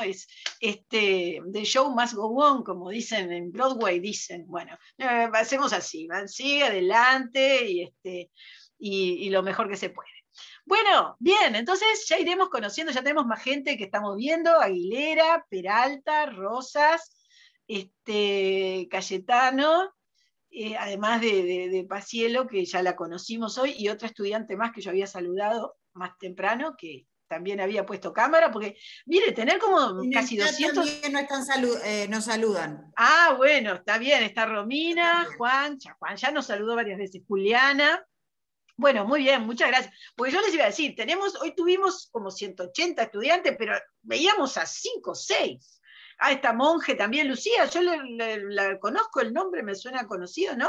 Bueno, tuve otro estudiante parecido. A Erika la he visto en propiedad intelectual también, algunos ya los he visto de antes. Pero bueno, se dan cuenta, tener casi 180 estudiantes y mirar 7 u 8 es raro, ¿no? Pero bueno, es la rara realidad, está bien, los iremos viendo. Acá Erika abrió cámara también, pero ya la recuerdo.